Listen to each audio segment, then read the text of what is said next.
मेघा की शादी प्रखर से हुई थी। प्रखर पुलिस विभाग में काम करता था। मेघा अपने माँ बाप की इकलौती बेटी थी और अभी उसकी उम्र ज़्यादा नहीं थी। लेकिन किसी ने प्रखर का रिश्ता मेघा के माँ बाप को बताया था। मेघा की अभी शादी की उम्र नहीं हुई थी। वह मात्र 19 साल की थी और अभी ग्रेजुएशन के लास्ट ईयर में पढ़ रही थी। लेकिन माँ बाप को लगा कहीं इतना अच्छा रिश्ता हाथ से निकल ना जाए। इतनी अच्छी नौकरी है लड़के की, घर परिवार भी अच्छा है। 2 बहनें हैं जिनकी शादी हो चुकी है और एक छोटा भाई है जो अभी पढ़ रहा है। कोई खास बड़ा परिवार नहीं है, तो यह शादी कर देनी चाहिए।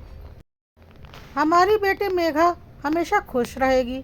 मेघा अभी शादी नहीं करना चाहती थी क्योंकि उसे आगे पढ़ना था। लेकिन माँ बाप ने उसे समझाया कि पढ़ाई तो शादी के बाद भी वह जारी रख सकती है। पर प्रखर के माँ बाप को प्रखर के शादी की जल्दी है, तो कहीं ऐसा ना हो कि इतना अच्छा रिश्ता हाथ से निकल जाए। इसलिए शादी कर लेना सही रहेगा। आखिर मेघा को अपने माँ बाप की बात माननी पड़ी। अच्छा खासा दहेज मांगा था प्रखर के माँ पापा ने, और मेघा के पापा ने उनकी सारी मांगों को पूरा किया था क्योंकि मेघा उनकी इकलौती बेटी थी और प्रखर बहुत अच्छे पोस्ट पर काम करता था। ऊपर से पुलिस विभाग में था, तो मेघा के पापा किसी भी कीमत पर इस शादी को छोड़ना नहीं चाहते थे। मेघा की शादी करने के लिए उन्होंने एक बहुत बड़ी ज़मीन बेच दी थी, जिससे कि प्रखर के माँ बाप की सारी डिमांड्स उन्होंने पूरी की थी और एक बहुत बड़ी रकम खर्च करके अपनी इकलौती बेटी मेघा को ससुराल भेजा था ताकि वह जिंदगी भर सुख आराम से रह सके। लेकिन इंसान जैसा सोचता है वैसा होता कहाँ है। मेघा को ससुराल आने के बाद धीरे धीरे ससुराल वालों की असलियत दिखनी शुरू हो गई थी।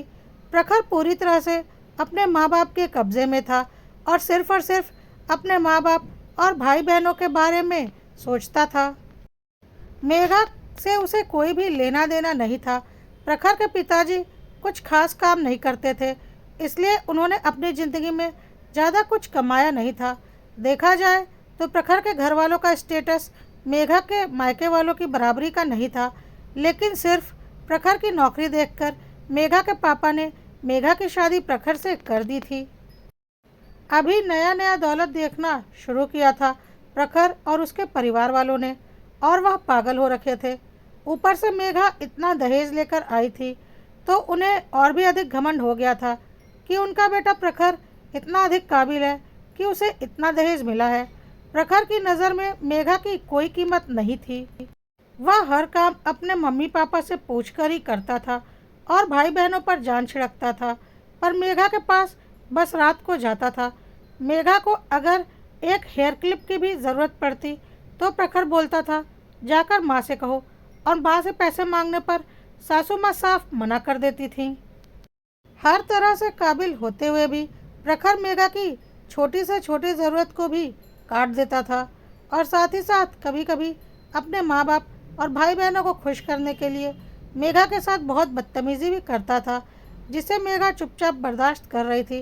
प्रखर की दोनों शादीशुदा बहनें जब भी मायके आती थीं तो प्रखर से अच्छी खासी खरीदारी करवाती थी और प्रखर भी खुशी खुशी से सब करता था। लेकिन मेघा को शादी के बाद से उसने एक दुपट्टा तक लाकर नहीं दिया था।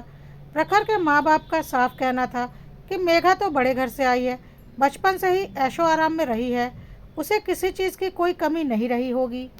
लेकिन हम लोग तो शुरू से ही गरीबी में रहे हैं और अब तुम्हारी नौकरी लगने के बाद हमारे पास पैसे आने शुरू हुए हैं, तो पहले माँ बाप और भाई बहनों की सारी इच्छाएं पूरी करो। प्रखर की दोनों बहनों की शादी बहुत छोटे घर में हुई थी क्योंकि प्रखर के पापा की उतनी ही हैसियत थी और उसके बाद प्रखर की नौकरी लगी थी।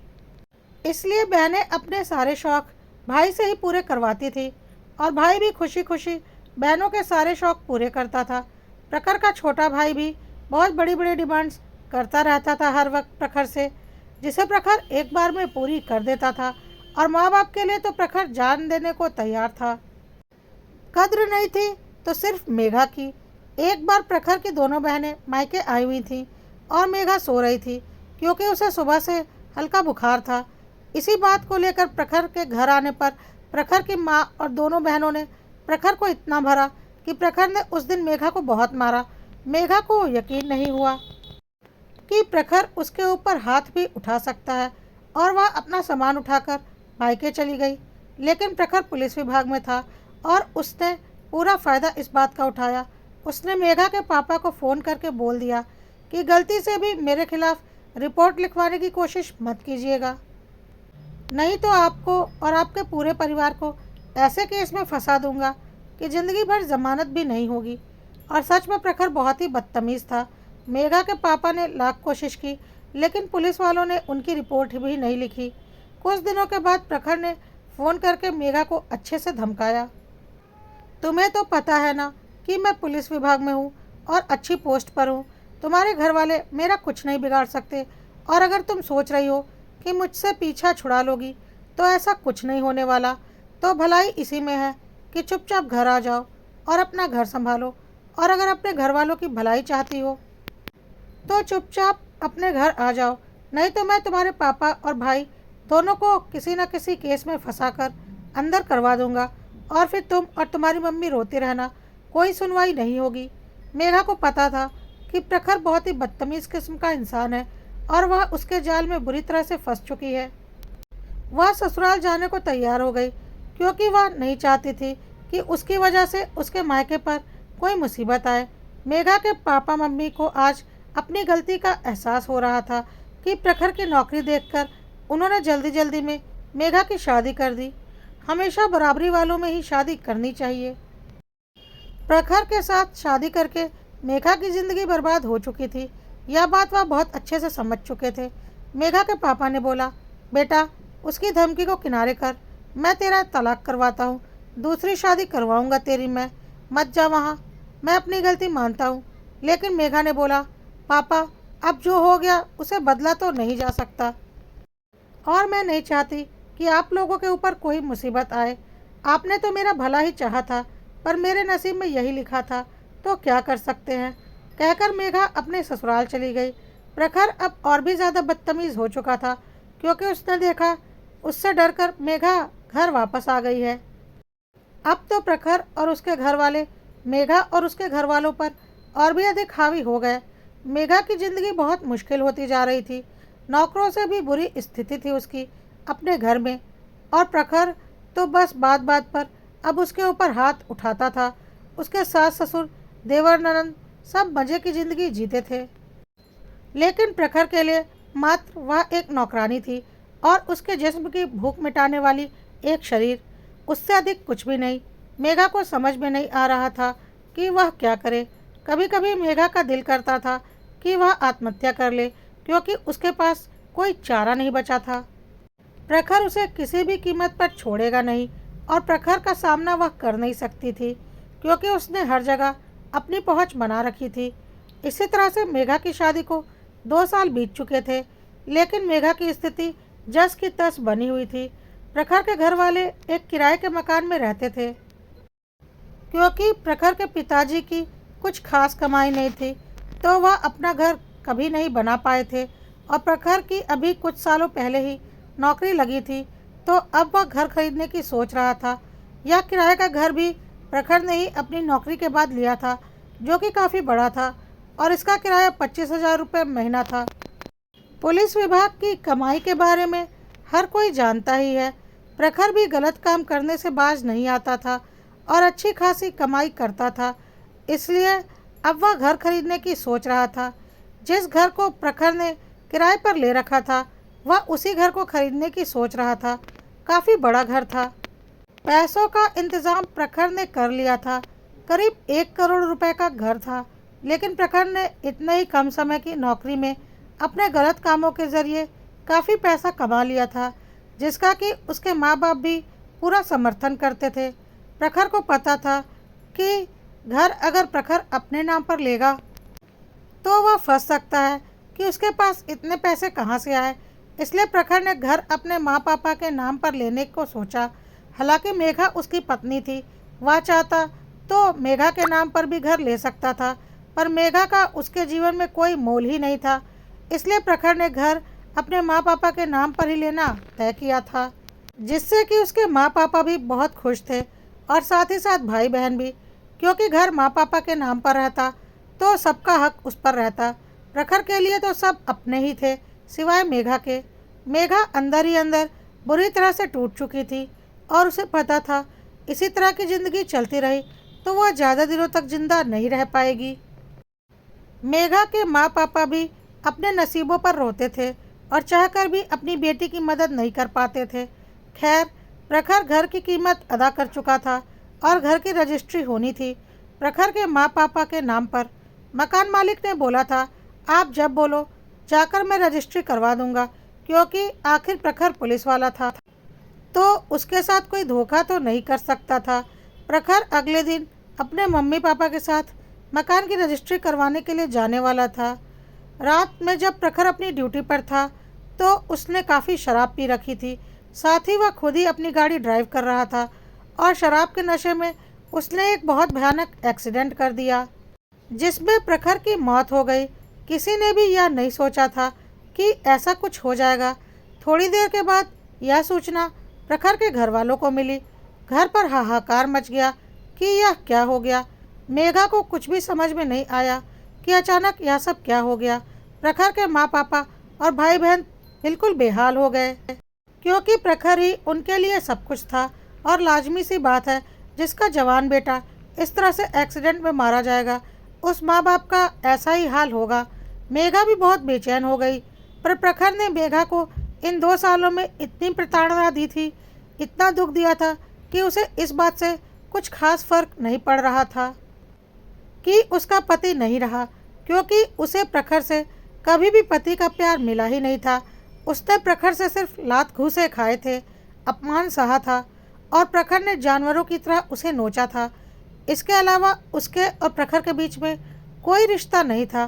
फिर भी प्रखर से मेघा की शादी हुई थी, इसलिए मेघा की आंखों से आंसू आ रहे थे। पर जो दुख एक पत्नी को होता है पति के गुजर जाने पर, वह भी सिर्फ शादी के 2 सालों के बाद, वैसा कोई दुख मेघा को नहीं हो रहा था।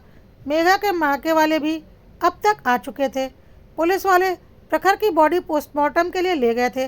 प्रखर के घर वाले भी वहीं पर थे ताकि बॉडी को लेकर आ सके।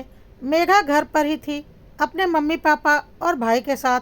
माहौल बड़ा गमगीन हो रहा था, पर मेघा इन 2 सालों में इतना टूट चुकी थी कि अब और अधिक टूटने की उसमें क्षमता ही नहीं बची थी। मेघा के मम्मी पापा और मेघा का भाई मेघा के भविष्य के बारे में सोचकर चिंतित हो रहे थे। एक तो ऐसे ही उसकी ज़िंदगी खराब थी और अब एक और लांछन उसके ऊपर लग गया था। लेकिन मेघा कुछ और ही सोच रही थी। प्रखर से वैसे भी उसका कोई खास लगाव तो था नहीं और इतने दिनों में वह पत्थर तो बन ही चुकी थी, तो वह दिल से नहीं दिमाग से सोच रही थी कि एकाएक मेघा के दिमाग में पता नहीं क्या आया। उसने अपने भाई से बोला, भाई जल्दी चलो, मुझे कहीं चलना है, जल्दी गाड़ी निकालो। और मेघा ने जल्दी जल्दी अपने सारे डॉक्यूमेंट्स, पैन कार्ड, आधार कार्ड वगैरह निकालना शुरू कर दिया। मेघा के भाई ने बोला, क्या हो गया मेघा, तुम ऐसा क्यों बोल रही हो, तुम्हें कहाँ जाना है?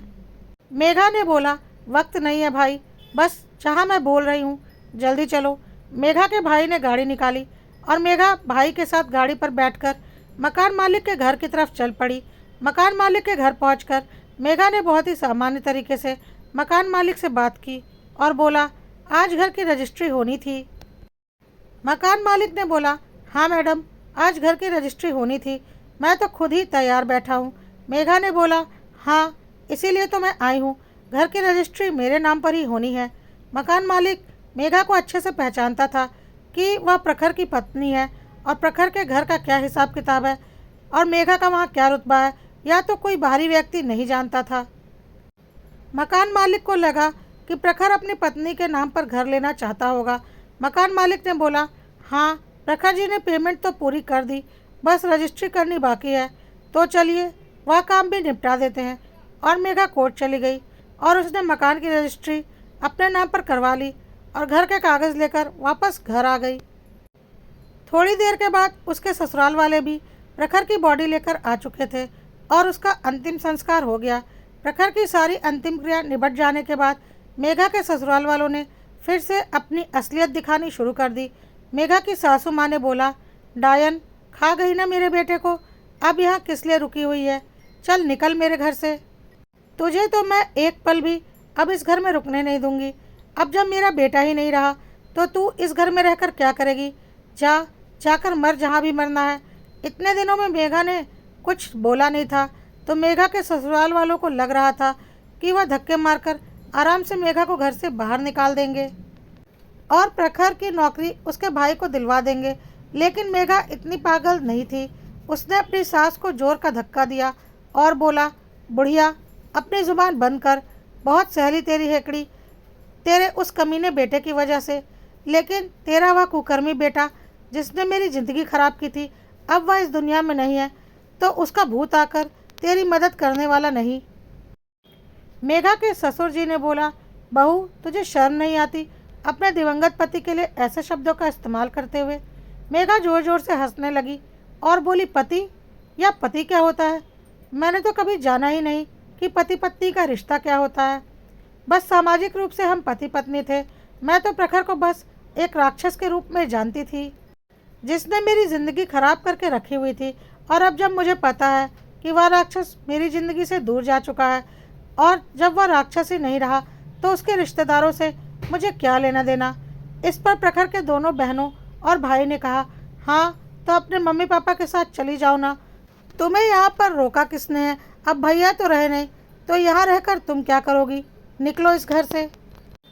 मेघा फिर जोर जोर से हंसने लगी और बोली, इस घर से मैं नहीं तुम लोग निकलोगे, क्योंकि यह घर मेरा है। इसे मेरे पति ने अपने पैसों से खरीदा था और इस घर की मालकिन अब मैं हूँ। तो अपना बोरिया बिस्तर समेटो और इस घर से तुरंत बाहर निकलो। यह सब सुनकर प्रखर के घर वालों को बहुत हैरानी हुई। उन्होंने तुरंत मकान मालिक को फ़ोन किया और उससे बोला, हमें तुरंत मकान की रजिस्ट्री करवानी है। मकान मालिक ने बोला, जी आप यह क्या बोल रहे हैं? मकान की रजिस्ट्री तो आज से 15 दिन पहले ही हो चुकी है। मकान तो मैंने आपकी बहू के नाम पर कर दिया है। अब तो प्रखर के घर वालों की हालत ख़राब हो गई। मेघा हंसने लगी, बोली, अब यह मेरा घर है, इसकी मालकिन मैं हूँ और इस घर में कौन रहेगा कौन नहीं रहेगा इसका फैसला भी मैं ही करूँगी। तो तुरंत का तुरंत अपना सामान समेटो और इस घर से बाहर निकलो, नहीं तो मैं धक्के मारकर बाहर निकलवाने में देर नहीं करूँगी। और हाँ, बहुत अच्छे से पता है तुम्हारे छोटे बेटे की नज़र मेरे पति की नौकरी पर है, लेकिन इतनी बेवकूफ़ नहीं हूँ मैं। वह मेरे पति की नौकरी है और उस राक्षस पति की जिसके मैंने लात घूसे खाए हैं, जिससे मैंने अपमान सहा है, तो वह नौकरी तो मुझे ही मिलेगी। तुम लोग अपना इंतज़ाम कहीं और कर लो। अब जब प्रखर के घर वाले समझ चुके थे कि उनके हाथ से सब कुछ निकल चुका है, तो उन्होंने अपना रंग बदल लिया और प्रखर के पिता ने बोला, बहू तुम ऐसा कैसे कर सकती हो? हम तुम्हारे पति के माँ बाप हैं। लेकिन मेघा अब किसी इमोशनल ड्रामे में नहीं आने वाली थी। इतने दिनों में वह पत्थर बन चुकी थी। उसने बोला, जब पति ही नहीं रहा तो उसके माँ बाप का क्या मैं अचार डालूंगी? चल निकल यहाँ से। शाम तक यह घर खाली हो जाना चाहिए, कहकर मेघा अपने कमरे में गई और दरवाज़ा अंदर से बंद कर लिया। आज उसे बहुत दिनों के बाद सुकून की नींद आ रही थी।